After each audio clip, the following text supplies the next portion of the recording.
તો સુરેન્દ્રનગરમાં માનવ કલ્યાણ યોજના અંતર્ગત ફાળવવામાં આવતા કીટના લાભાર્થીઓએ કર્યો હોબાળો।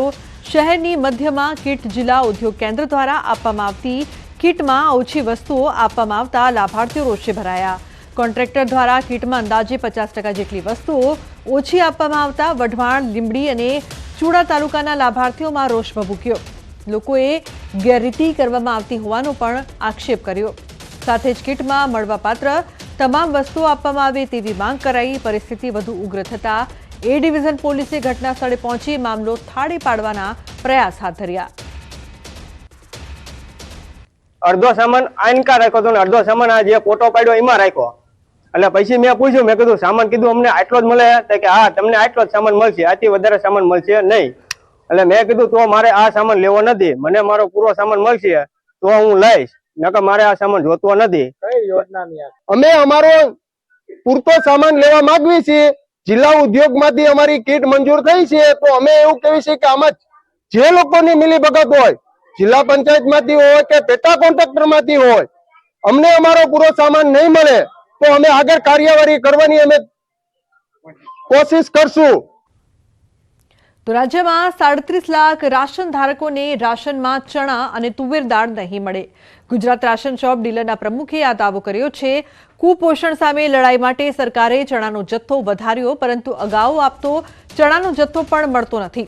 રાજ્ય સરકારની કલ્યાણકારી યોજના હેઠળ અપાતી જણસીનો જથ્થો માત્ર 50% જ ફાળવવામાં આવ્યો હોવાનો દાવો તેમણે કર્યો। હાલ સરકારી અનાજની દુકાનોમાં ગરીબોની કલ્યાણકારી યોજના હેઠળ ચણા અને તુવેર દાળથી ગ્રાહકો રહેશે વંચિત। ગુજરાતના લગભગ 75 લાખ પરિવારોને દર મહિને ગુજરાત સરકાર તરફથી 1 કિલો તુવેર દાળ અને 1 કિલો ચણા દાળ છે સબસિડીયુક્ત ભાવે આપવામાં આવી રહ્યા છે। આ મહિને ડિસેમ્બર 24ના માસમાં ગુજરાત સરકાર તરફથી અપૂરતો અને અનિયમિત જથ્થો આવવાના કારણોસર 50% જ ફાળવણી કરવામાં આવે છે, જેના હિસાબે ગુજરાતના લગભગ 37 લાખ પરિવારો છે એ આ તુવેર દાળ અને ચણાના જથ્થાથી વંચિત રહેશે। તો રાજકોટના જેતપુર પોસ્ટ ઓફિસમાં આધાર કાર્ડ સુધારા માટે અરજદારોની લાઈનો લાગી છે। શિયાળાની ઠંડી વચ્ચે વહેલી સવારથી અરજદારો આધાર કાર્ડમાં સુધારા વધારા માટે લાઈનમાં લાગી રહ્યા છે। તેવામાં માત્ર એક ટોકન અપાય છે અને વારો આવે ત્યારે આ કામ અહીં નહીં થાય તેવું બહાનું બનાવાય છે। અહીં મામલતદાર કચેરીથી પોસ્ટ ઓફિસ વચ્ચે અરજદારો ધરમના ધક્કા ખાવા મજબૂર બન્યા છે। છેલ્લા ઘણા સમયથી થઈ રહેલી આ સમસ્યાનું વહેલી તકે સમાધાન આવે તેવી લોકોની માંગ।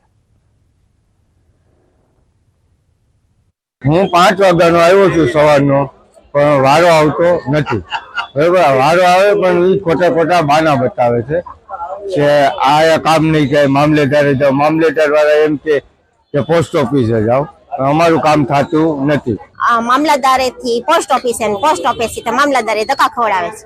આધાર કાર્ડનું કાંઈ કામ થતું નથી અને આધાર કાર્ડની સખત જરૂર છે કેવાયસી માટે પણ, અને છોકરાઓને સ્કૂલમાં પણ આધાર કાર્ડની જરૂર છે અને ત્યાંથી ધક્કા ખવડાવે છે તો સરકારને ધ્યાન દેવું જોઈએ એમ। તો છોટાઉદેપુર નગરપાલિકા દ્વારા 1 કરોડ 70 લાખના ખર્ચે મલ્ટીપર્પઝ બિલ્ડિંગ બનાવવામાં આવી છે। પાલિકાને આર્થિક મદદ મળે તે હેતુસર છોટાઉદેપુરના પ્રાઇમ લોકેશન પર આ બિલ્ડિંગ બનાવવામાં આવી છે, જેમાં 40 દુકાનોનો સમાવેશ થાય છે। વેપારીઓને પણ આ કોમ્પ્લેક્સમાં દુકાનો લેવાનો ભારે ઉત્સાહ હતો, પરંતુ તેની હરાજી ન થતા 5 વર્ષથી તૈયાર થયેલ કોમ્પ્લેક્સ ધૂળ ખાઈ રહ્યું છે। ઉલ્લેખનીય છે કે જે જમીન પર બિલ્ડિંગ બનાવાઈ છે તેની પહેલા આ જમીન પર આંગણવાડી હતી, જેનો હેતુ ફેર કરવાની પ્રક્રિયા પૂર્ણ પણ નહોતી થઈ અને તેની પહેલા જ આ ઇમારત ઊભી કરી દેવાઈ, જેથી હરાજી અટકી ગઈ છે। ધૂળ ખાતું આ કોમ્પ્લેક્સ જાણે શૌચાલય બની ગયું હોય તેમ લોકો અહીં શૌચ ક્રિયા માટે તેનો ઉપયોગ કરી રહ્યા છે। જ્યાં જો ત્યાં ગંદકી જ ગંદકી જોવાઈ રહી છે, જેથી સ્થાનિકો તેમજ વેપારીઓની એક જ માંગ છે કે આ પ્રશ્નો જલ્દી નિકાલ કરવામાં આવે। ઉદયપુરમાં ધંધાકીય જગ્યા જોવા જાય તો સૌથી સારી અને અનુકૂળ જગ્યા છે ધંધા માટે, અને એમને એમ વેડફાઈ રહી છે, જેના માટે અધિકારીઓ પણ બેદરકારી દાખવી રહ્યા છે અને એનો કોઈ ઉકેલ લાવતા નથી। 7-8 વર્ષથી પડી રહ્યું છે અને નથી હરાજી થતી કે કંઈ નથી, અને બિલકુલ બેકાર મૂતરડી બનાવી દીધી છે। આટલા રૂપિયા ખર્ચો કર્યા પછી બી 5 વર્ષ પહેલા 2 કરોડના ખર્ચે મલ્ટીપર્પઝ બનાવવામાં આવેલું તે આજે બિલકુલ હવાળ પરિસ્થિતિમાં પડી રહ્યું છે, એનો કોઈ ઉપયોગ નથી અને લોકો ત્યાં ગંદકી કરે છે, જનતાના પૈસાનો આવો ખરાબ રીતથી વેડફાટ થયેલો છે. બસ કમ શોપિંગ સેન્ટર જે પેટ્રોલ પંપ ચોકડી ઉપર બનાવવામાં આવેલું છે તેની ફાઇલ હાલમાં નિયામક શ્રી શહેરી વિકાસ ખાતે ચાલેલ છે, હરાજીની ફાઇલ. એ ત્યારબાદ ત્યાંની મંજૂરી મળ્યેથી અમારા દ્વારા હરાજી કરવામાં આવશે અને તેની બોલી લાગશે અને એની હરાજી કરી ચૂકવણું કરું. 1,70,00,000 ખર્ચે બિલ્ડિંગ બનેલું છે. સાબરકાંઠાના રાયપુરની એવી એક પ્રાથમિક શાળા કે જ્યાં ગામ લોકોએ શાળાને તાળાબંધી કરી બાળકોનું ભણતર અટકાવ્યું.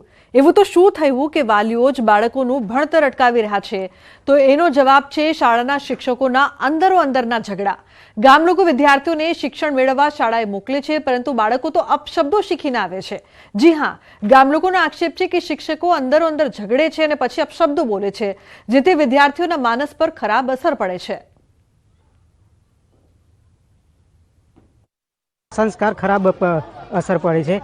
શિક્ષકો વારંવાર ઝઘડો કરે છે અને ઝઘડો કર્યા પછી ગારો બોલે છે, તો એ જ ગારો છોકરો ઘરે આવીને એવા સંસ્કાર શીખે છે અને એટલા માટે આ શાળાને તારું મારવામાં આવ્યું છે. અંદરો અંદર ઝઘડા કરે છે. અમે એમનું સમાધાન પણ કરી આપ્યું, પણ તેઓ છતાં રોજ ઝઘડો કરે છે, એટલે આ શાળાને તારું મારવામાં આવ્યું છે.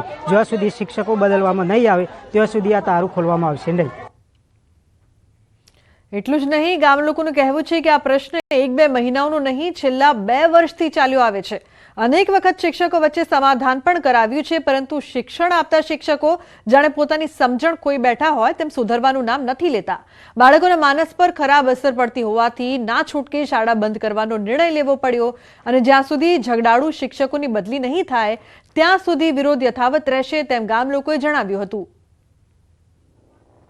પરિસ્થિતિ સેમ છે. સ્કૂલમાં અંદર ઝઘડા ચાલતા, તે છતાં કાલે ગામવાળા થાકીને છેલ્લા અંતે તો સ્કૂલને તારું માર્યું. તે છતાં આજે તાલુકામાંથી કોઈ સાહેબ મોકલે છે. અમારી રજૂઆત હતી કે ડીપીઓ સાહેબને એ લોકો અંદર ત્યાંથી મોકલે, પણ એ લોકો ત્યાંથી ટીમ બનીને મોકલી છે. એ લોકોને એવું કહે છે કે સ્કૂલમાં તારું ખોલીને પેલું કરો, બરાબર ભણાવો. આ જ પરિસ્થિતિની જવાબદાર કોણ છે સાહેબ? અત્યારે છોકરાનું રિઝલ્ટ બગડે, સ્કૂલ મોકલી ભણતર બગડે છે, એના માટે જવાબદાર સાહેબ. તો સમગ્ર મામલો ઉપરી અધિકારી પાસે પહોંચતા તાલુકા અધિકારી સાથે એક ટીમ ગામમાં પહોંચી હતી. તેમણે ગામ લોકોની લેખિતમાં રજૂઆત કરવા જણાવ્યું હતું. સાથે જ બંને પક્ષની રજૂઆત સાંભળી યોગ્ય નિર્ણય લેવાની વાત કરી હતી.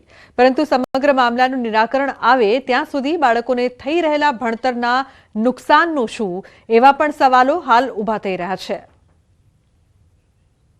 જણાવીએ છીએ કે તમે લેખિતમાં આપો, જે પ્રશ્નો હોય એ લેખિતમાં આપો, એટલે એના આધારે અમને નિર્ણય લેવાની ખબર પડે. શિક્ષકોનું અમને જે આટલા વખતમાં કંઈક લાગ્યું હશે કે ભાઈ શિક્ષકોનું કે જે અંદર જે પ્રોબ્લેમ હોય તેના હવે જવાબ બોલીએ, શિક્ષકોના પણ લઈએ, ગામ લોકોના પણ લઈએ, પછી એ પ્રમાણે નિર્ણય લેવાય. તો ખ્યાતિકાંડ બાદ વધુ એક ઓપરેશન કાંડ. ફોસલાવીને યુવાનની નસબંધી કરાવી દેવાનો આરોપ. દારૂ પીવડાવી નસબંધી કરી હોવાનો યુવાનનો દાવો. નવી સેઢાવી ગામનો યુવક બન્યો છે ભોગ. મજૂરી કામ કરી ગુજરાન ચલાવતો ગરીબ યુવાન, તેનું ઓપરેશન કરવામાં આવ્યું. ફોસલાવીને નસબંધીનું ઓપરેશન કર્યાનો આરોપ છે. 1 માસ બાદ અપરિણિત યુવાનના લગ્ન છે. નસબંધીના ઓપરેશન બાદ હવે જીવન બરબાદ. લગ્ન બાદ નવું જીવન શરૂ થાય એ પહેલા જ જીવન દાવ ઉપર લાગ્યું છે. અમદાવાદ બાજુ હોસ્પિટલમાં લઈ જઈને ઓપરેશન કરી નાખ્યું હોવાનો ગંભીર આક્ષેપ. કેવાય સરકારી ગાડી લઈને આવ્યા મને, પછી મેં બેહાડ્યો, ગોમમાં જઈને પાછો દારૂ પીવડાવ્યો મને. તમે કહો તો જોમફળીઓ જોઈને પાછો દવા બવા હટાવવાની હતો, કોમ કરીને પાછો આવતો રહ્યો હોય છે.